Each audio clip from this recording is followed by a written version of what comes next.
It started small, barely noticeable. I was halfway through my commute when my favorite song came on shuffle. I've played it 100 times. It's my comfort track, the one I throw on when everything feels heavy. But in the middle of the bridge, under the guitar riff, I heard something.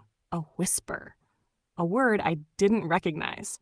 At first, I thought it was my imagination, or maybe some background vocals I'd never noticed. But then the chorus hit, and the blood drained from my face. The lyrics weren't just off, they were backwards. Every word perfectly reversed, not scrambled, not distorted, deliberately inverted, like someone had taken the track, flipped it, and pressed play. I ripped my earbuds out. My pulse hammered in my neck. But the music didn't stop. It kept playing, faintly from my laptop speakers back home. I was sure I'd closed Spotify before I left, but when I opened my phone to check, the app wasn't running. No song was listed. I turned off the car stereo. Silence. For half a second, relief washed over me. Then the radio snapped on by itself, and through the static, I heard the same reversed lyrics, clear as day. And this time, between the backwards words, a phrase stood out. Find the original. That night, I barely slept.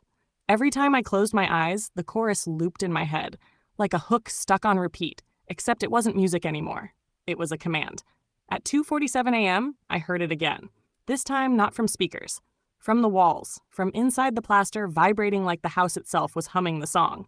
Desperate, I tore through my attic until I found it. A shoebox of old cassette tapes. One stood out immediately.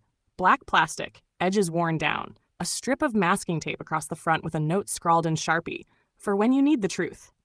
The handwriting was hers, my best friend's, the one who died. My hands shook as I dug out an old Walkman, jammed the cassette in, and pressed play. The room went cold, like every molecule of air recoiled at once. At first, it was just static. But beneath it, something began to form. Music. The same song, except not mine anymore. My own voice singing lyrics I had never written, words that weren't mine. Check the news from June 17th, 2004. The date of her accident. I dropped the Walkman, but the music didn't stop. The cassette kept playing, tinny and warped, as though it didn't need the speakers anymore.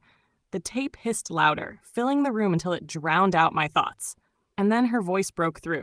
Soft, fragile, pleading. They never found my bike. I stood frozen, listening to the hiss long after her words ended, long after the tape should have clicked to a stop. And then I realized the hiss wasn't tape. It was breathing. Behind me.